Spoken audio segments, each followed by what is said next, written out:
So for me, sustainable means if it's for people and for the environment and for the economy, not just one of them.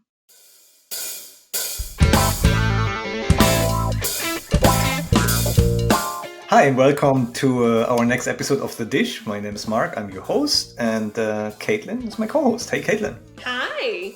Kaitlyn, our guest today is Dominika, and Dominika, you are expert in food waste and sustainability. So, Dominika, could you tell us a little bit about yourself? Like, what are you doing right now? How did you get into the food waste space in the first place?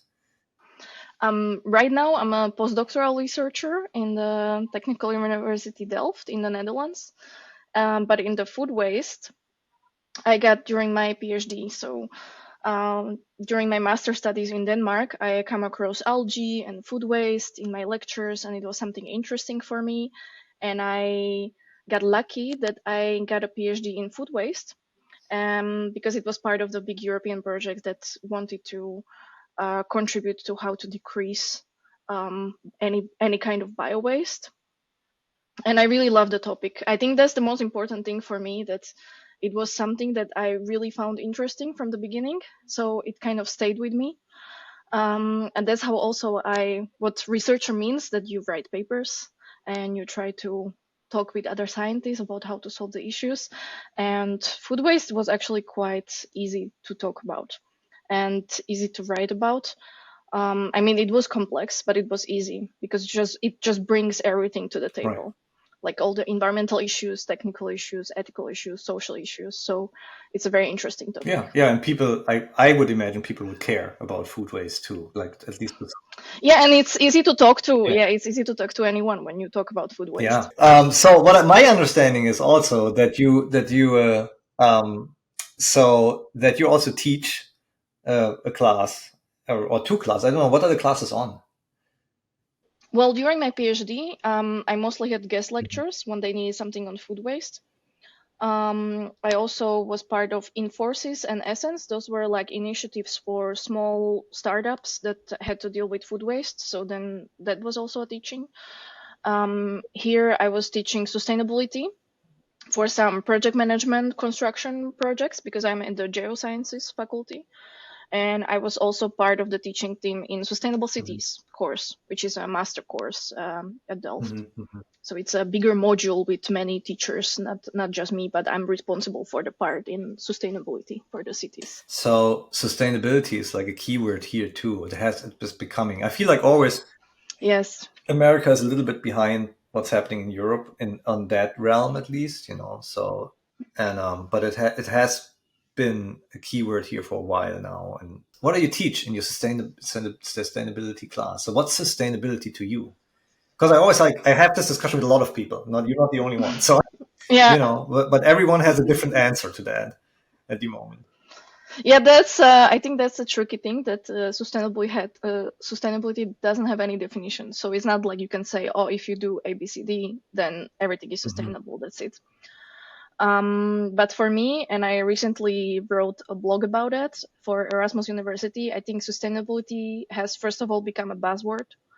I think it's lost most of its meaning because it's often used as synonym of something. In science, in businesses, it's used in marketing, it's everywhere in media, because if we see that it's called sustainable, then we assume it's better. So it's kind of new era of sustainability washing, Yeah. something similar to greenwashing. Yeah. And for me, um, well, first of all, we know sustainability has three dimensions or three pillars, what people call it: people, planet, and Hmm. profit, or you can call it sociosphere, biosphere, and econosphere. So we have three elements, but then these three elements are approached differently in science.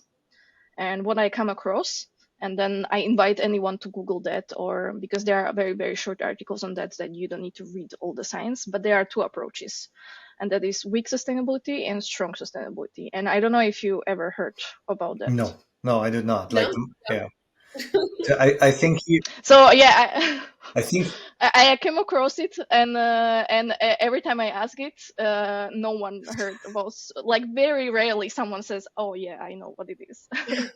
even within scientific, like, I don't know, conferences or when I meet someone. No, I have no idea. Yeah, but the I mean, typically, yeah. So if typically, if I yeah. if I talk about sustainability, it's like in the agriculture world, it's either used in a soil health context very often, so more like Hmm. environmental, like sustainability, or it's used in like a mostly profit context, or it's used as a marketing tool. So those are Yeah. the three things that I mostly come across, like in my world, at least, like when we talk about sustainability. But I have never heard Yeah. weak or strong. No, then usually what we see, or when we see these three circles that are, we have three circles for economy, people, and biosphere, and they in the intersection of these three circles, if we have a Venn diagram, then you have sustainability. And most of the time, the definition that we use a lot is that sustainability or sustainable development means that we meet the needs of the present while not compromising the future generations. But I think this was from the Mm. 80s, and we have surpassed that. I don't think we can say now that the future is not compromised. I think we know that it's compromised. So it has been not working so well. Um, but there is another sustainability where you have all these three circles within each other. So you have in the corner, you have Mhm. biosphere.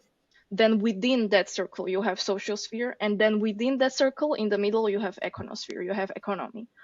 And it says already from the picture, logically, you can see, oh, there are connections. One depend on each other. So weak sustainability, because every circle is Mhm. separate, you can say they have two capitals. They have natural capital and they have manufactured capital. So what we can create, and they say these things are equal. So it's okay if I destroy some parts of the nature if I somehow replace it with technological advances. If I replace the same function, so they treat them as this is something that is always going to be there. We can always substitute these two capitals, but in the strong sustainability, they say, oh no, we need to respect some part of the nature because we depend on nature, and nature provides you more than can be in economic terms. You cannot put everything in economic Mhm. terms. So that's why this distinction is not so popular, because strong sustainability is much more complex. And you cannot just put a simple goal that if we recycle more, or if we have more of, I don't know, bioresources, or if we have less waste, then immediately we are sustainable. You cannot do that because you need to also see, um, did I respect the nature? Did I protect it? Some part of critical natural capital. So for me, sustainable means if it's for people and for the environment and for the economy, not just one of them. So for me, this thing in 21st century saying environmental sustainability, it's bullshit. You said I can say something worse words. But it is bullshit because there is nothing about environmental sustainability or social sustainability. It's like saying, now I'm buying, a product that is from recycled fabric, so I'm better, right? Because I bought clothes from recycled. Yeah, but if the supply chain is unethical, am I creating something sustainable? In the food waste realm, there is this whole model of circular economy, and which means a lot of the uh, things that are coming out of um, a certain production step or a certain retail or like supply chain step goes back into something else Yeah. so that it doesn't isn't wasted. And I think food waste is a good example for that, because you have like across the entire supply chain there's like waste on each level, or loss. Which brings me to my first question: what's the difference between food waste and food loss? And can you Oh and food yeah. surplus? I mean, food surplus is kind of like self-explanatory, but so what how do you distinct those three things? Yeah, that's a mishmash, kind of like a weird soup of things, because there is no clear definition food loss and food waste. What you mentioned about supply chain, so we have food supply chain, which you start at um, production, Mhm. and then you move to manufacturing Mhm. sector, then retail, and then at service when we go to restaurant or at home. And in between all of these steps, you have transport and storage. So some people say food loss, or some definition, official definition, say food loss only happens at the primary production, because we lost the food. It didn't become food Mhm, yet. mhm, It was at the production. It didn't went to manufacturing or retail. And so you have look through the supply chain mhm, lens. Or then you can say what FAO is using, or one of the most famous definition, where you see the third of the food is lost or wasted. When you see these kind of things online, that one is referring to edible food that was lost, and lost means unintentionally.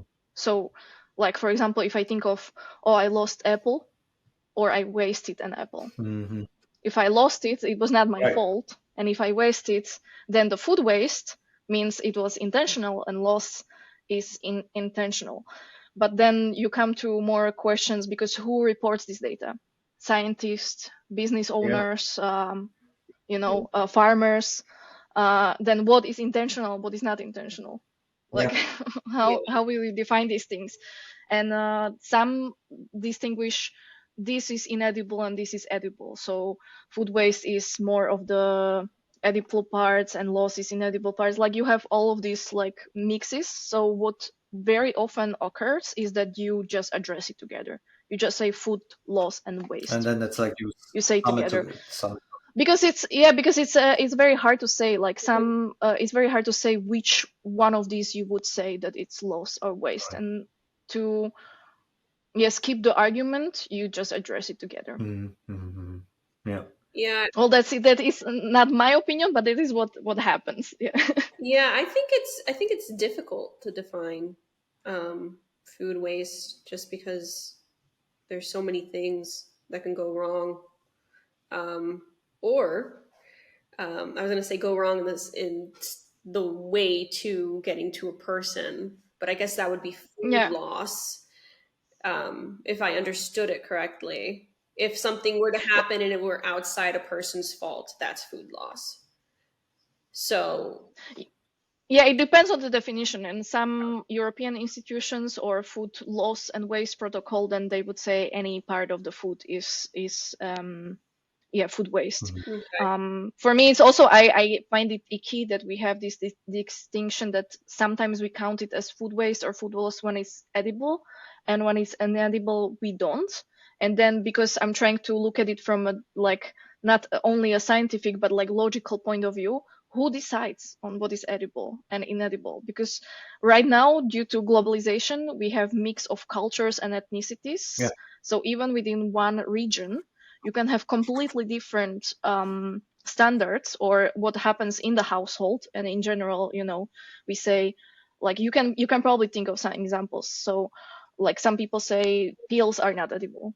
They will get rid of potato peels, kiwi Right. peels or something, that's not edible, and Insects that's are not pretty good. edible. Or They that's an are. extreme example, but like chicken feet, Yeah. like chicken feet, or Oh, pig's heads that are used in, I love chicken feet. you see, then immediately in European standards, this would be considered what? Because this is considered here inedible. Mhm. Mhm. I don't think someone here consider, like, this is something that you chop off automatically. Like, I don't see it. Maybe they use it for chicken nuggets. I don't know, but it's not something that we in general consider edible. So But for me personally, I think it's easiest to, everything that has to do with food, it should be a food waste. Mhm. Mhm. And just to try to make the conversation easy, make the definition easy. Like I have an example that I always show to students when I teach food waste.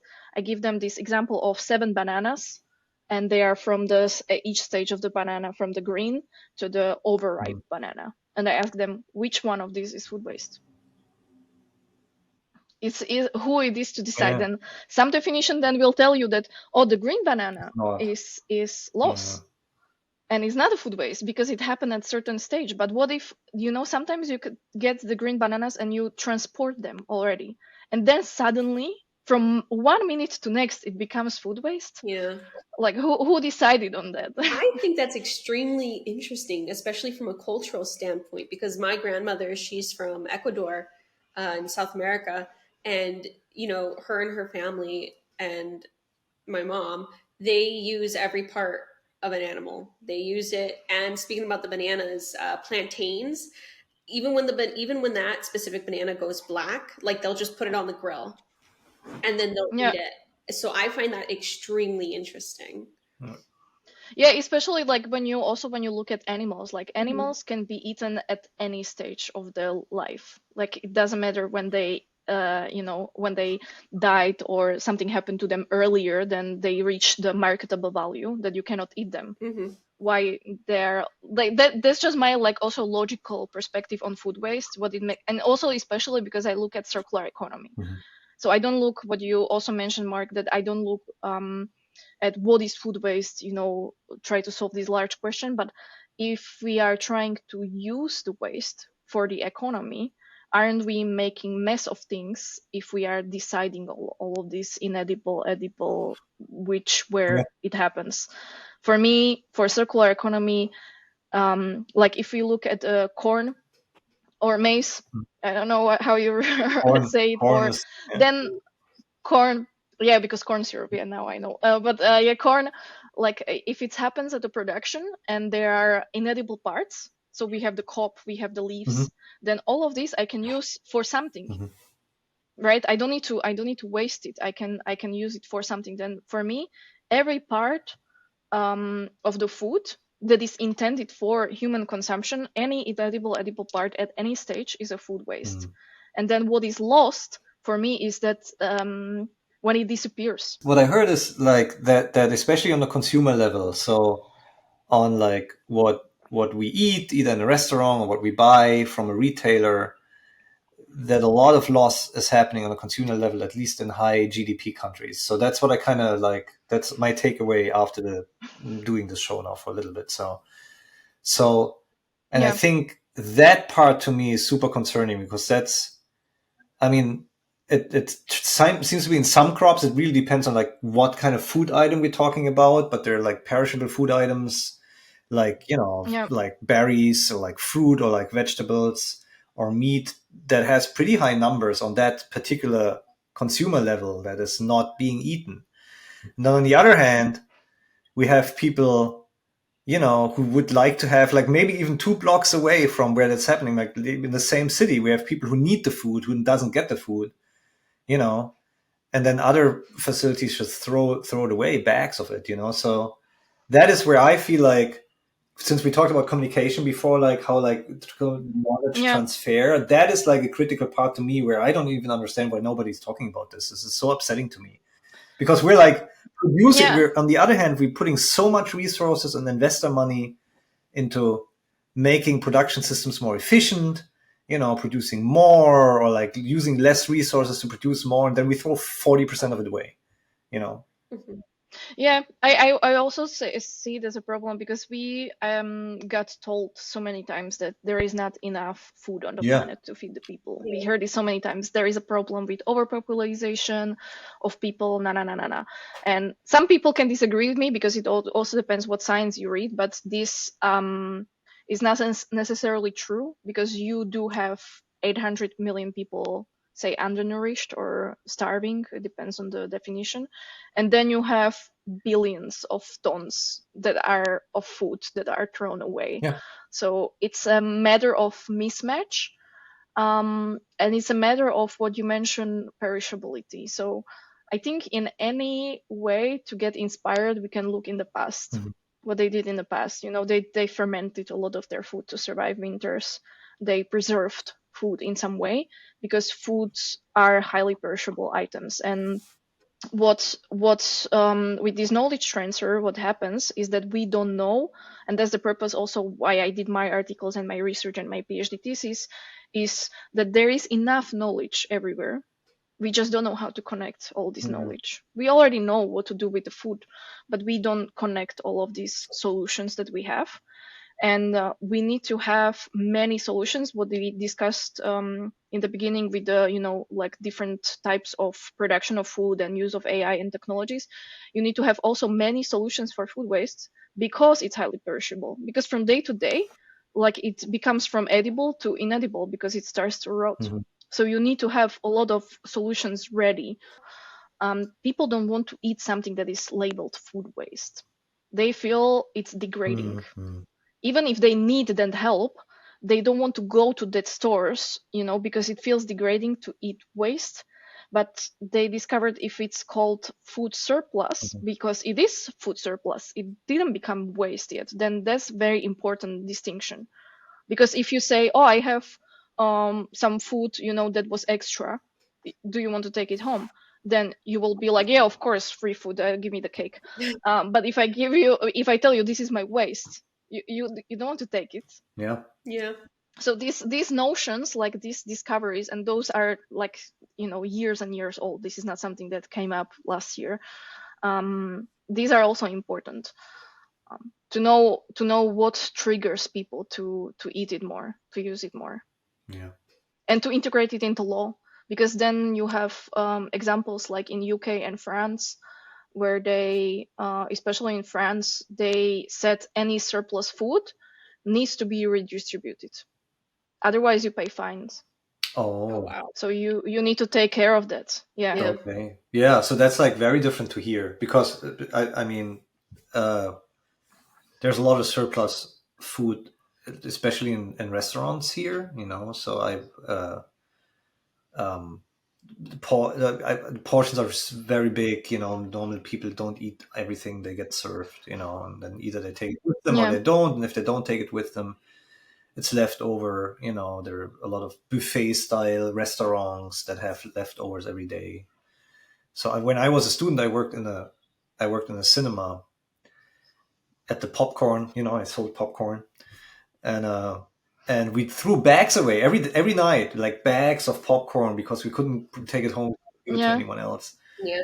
Yeah, and so and I feel like especially here in America, and it's probably not as bad as in Europe, but here in America and the United States, we have like people who cannot afford food. We have like a huge population of people who are not able to buy food for their families throughout the entire month because they don't have Yeah. enough money. Yeah. Yeah. Costs are super high here.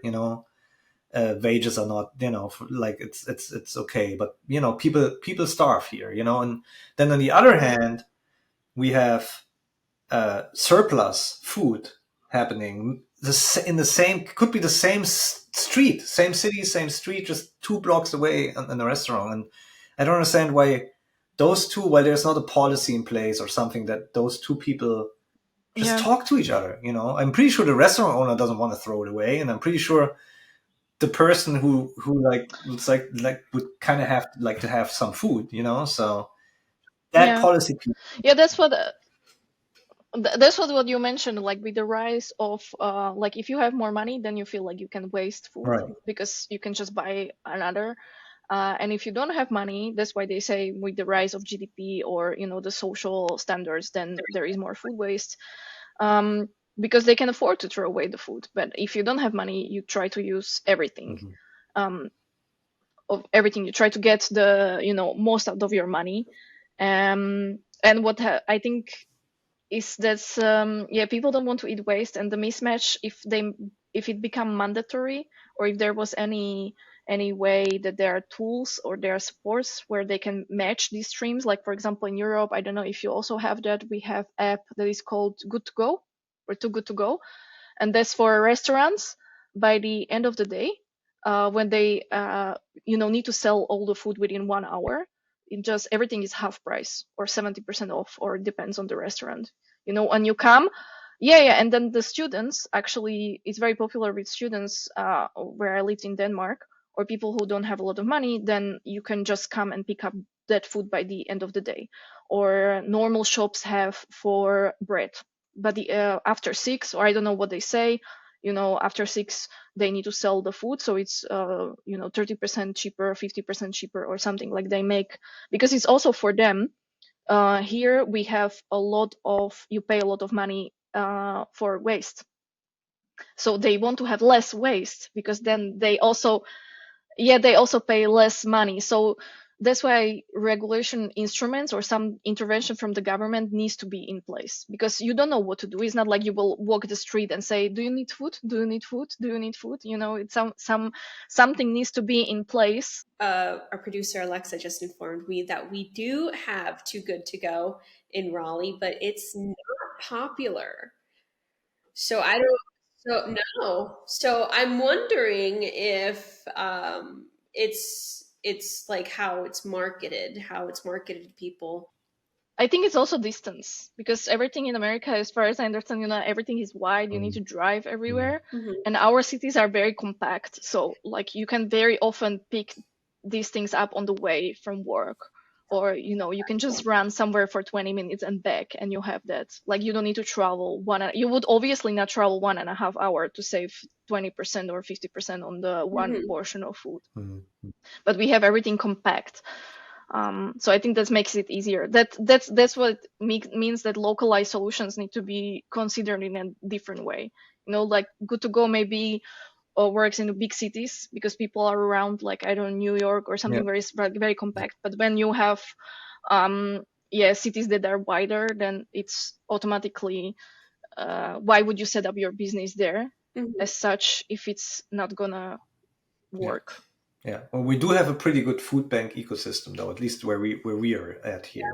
So we have a lot of grocery stores and that work with food banks, and even my program has worked. Our excess yield we always donate to food banks. So Yeah, then that's one of the right, solutions. right, Yeah. right. Yeah, yeah.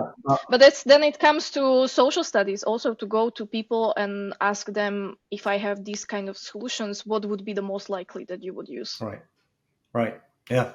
That's the social science part of the Yeah, and studies. I wonder what To the work with people. incentive. We should. I mean, you probably don't know that, but I wonder what the difference is for the incentives for a store or a restaurant to use Too Good to Go in Europe versus here. Like higher cost if you have to throw it away, for example. Or like Mm-hmm. so what Mm-hmm. maybe our cost to like maybe the cost just like literally the cost to like throw it away are so low here that there's no big incentive for a restaurant to basically sell it for like 70% off or something. Yeah. Yeah. Yeah. But it's a very complex issue, I think, in America, especially because if you put these incentives very high, then businessmen also can lose because Yeah. of that. Because if they don't find a match where to put it nearby or something, or it's complicated They for go out them, of suddenly business. they're Yeah. losing money, Hmm. and they can lose the business because of that. So it's like a walking on Yeah. ice. Like you really need to match it to what is needed, Yeah. Yeah. and that varies city to city. Yeah. Yeah. Yeah. Which brings me to like a really good point because what works in like one city or one region, or even what works for Europe in general, does not necessarily has to work for like another region or other city. You know. Yeah. Yeah. Yeah. Um, Yeah, I think the solution is what often happens, that you kind of need a middleman. mhm, You need someone, and that's by education. That's my role. That's why it's easier for me, mhm, because environmental engineer is someone who, like, if you have a factory, then you have one person, and you need to understand the chemical engineers, but you need to know how to say it to the managers, and you need to, like, say, okay, these details are not important, or these details are completely different information that I need to convey to the managers. mhm, And it's same for food. Like, you need to come in, you need to map, you need to you need to see what are the local policies, what are the local food mhm. flows, like what types of waste we have, what can be matched with the food banks, what can be matched with the people, then listen to the people side and kind of be in the middle. That's try to understand the policies and the technicality of it and the people, and then, like, kind of come up with the Yeah. solutions. Yeah. Because if you have highly perishable foods, there is very little you can do. If you have canned foods, then is more options for you, more transportation options, more storage options. Yeah, yeah. So are there roles like this in like Dutch cities? Do you know that? Are there like men that actively look at it, like in the city council or something like that? Or do you know any of that? I know it's probably a question you don't know. Yeah, I'm not You know? sure. I'm not sure because also in like we have efforts in Europe and it's becoming more and more Yeah. popular, but it's until few years ago, food waste was not distinguished in policies Mm, as a food mm, waste. It was part of bio waste, mm, part of any waste like garden waste, whatever waste. In and until this day, it's officially not because there is a difference between framework, mhm, which is just proposal. mhm, This is what the research that we gathered, and you can use it. mhm, Any member state can use mhm, it, but it's not mandatory. Regulation is mandatory. So there is, as far as I know, maybe there was some update that I don't know about that. As far as I know, there is no official regulation that mandates these mhm. things that would make it easier also for the cities.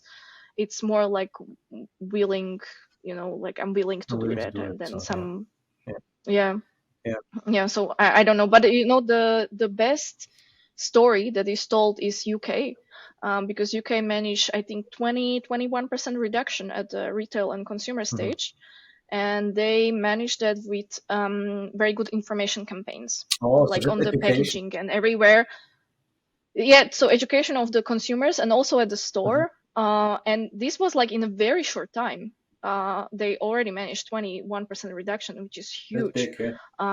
Just simply by understanding the labels, understanding what can you do with your food, how to store your food. Also, I think shops need this kind of knowledge because like this you already know, maybe even from social media, that certain foods like banana, they have this gas around them that makes other Mhm, vegetables more ripe. mhm. Yeah. Excellent. So if you put Yeah. bananas in your store next to tomatoes, you are guaranteeing that you will lose like high percentage of these Yeah. tomatoes, Yeah. So because even if they look ripe, when you take them home they will start rot very yeah. So fast. it's a gases, plant hormones, ethylene, and tomatoes do the same thing though. So you have basically that hormone triggers the cells in a fruit to ripen. So it's like it's a typical plant hormone. Not every fruit does that. So not every vegetable, not every fruit does produce ethylene on their own.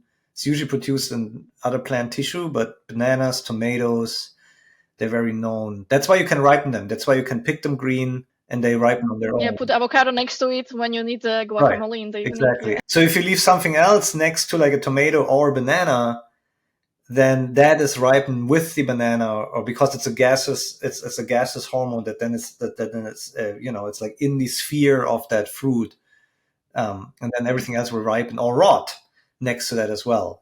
So override basically. So I didn't know that. It's pretty. It's yeah. wild. So if you buy banana, so for example, if you buy bananas and you have like this picture, like the picture bowl, fruit bowl with the bananas, the apples, and I don't know, like pineapple in it or whatever, Mhm, mhm. that do that for a picture, but then move all the pineapple and the apples somewhere else because they're gonna rot. Like take the picture and then just put it somewhere else. Yeah, But you see, that's I think the power of the picture is so strong yeah, because that's how we have it, the image in our mind. We imagine a yeah. fruit Oh, bowl that's a really or good point. something, and we will do it at home. So what would really help is to have new iconographics or something at stores, or somewhere where people are exposed to Yeah, it. Not like, who cares if a food bay experts does that? This is not something that normal people come yeah, yeah, across. But if some cities make effort or some store chains make effort to make like easy iconographics, like just cross, don't put yeah, next yeah, to yeah. That's a really good rest idea. of the fruit, or like some easy things like that don't require too much money but can already start, because the food waste problems, especially at retail or at home, is like the thinking, Hmm. the thinking about the Yeah, food is not the technological yeah. problem. I love that. That's a really cool idea. That's a really cool idea. That Yeah. is. That's when I grew up in like a really small town in Germany. My parents are not, they're not academia. I'm the first one in academia in my family, and we never threw anything away. I mean, we used to like we had like three farmers, so we got like all our food, most of our food from the farmers when I was a kid, and we used all the parts of an animal, like feet, yeah, everything. You just name it. We made stuff out of it. So I you Yeah. know. And I feel like when I got to America, which is now what, 12 years ago, or even when I moved on my own, like before I got to America, just when I studied and I moved like to like another city or whatever, it was the first time that I really encountered like um, having too much food in the fridge, or like having food in the fridge that I don't know what to do with, you know. So I bought all this stuff, and then it was like it was like a learning curve for me to like go from, we had all the storage, you know, we had like there was food in our house, but it was stored, and it was canned, or it was like in a cold place, so it didn't go Hmm. bad basically, you know. And then all of a sudden you have like this little fridge, you know, but you're not used to manage the space in the fridge, and that took me really like a long time to like get to a point where I can manage that basically, you know. And my parents still Yeah, they it's a lot of hmm? effort.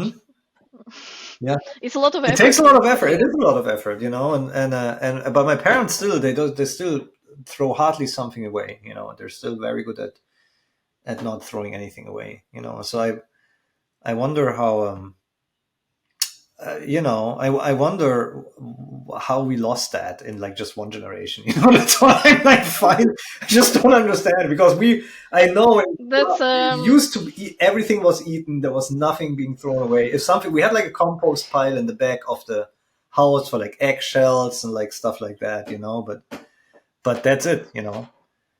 Yeah. there is several like answers to that. Well, first of all, it's scarcity. If you don't have a lot of something, you're trying to get most out Yeah. of it.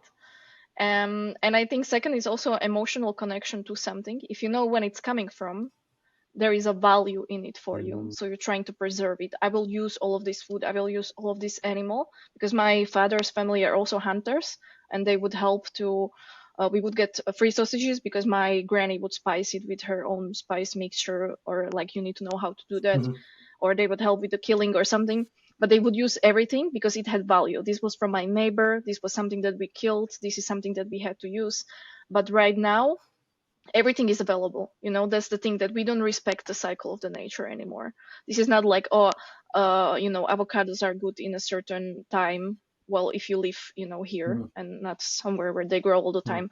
Or like apples, we used to have apples on when during the During fall, apple when season, there was apples, like apple picking or something, and then you have apples then, and then the rest you need to ferment, and then you eat yeah, something else, yeah. like you eat Yeah. seasonally.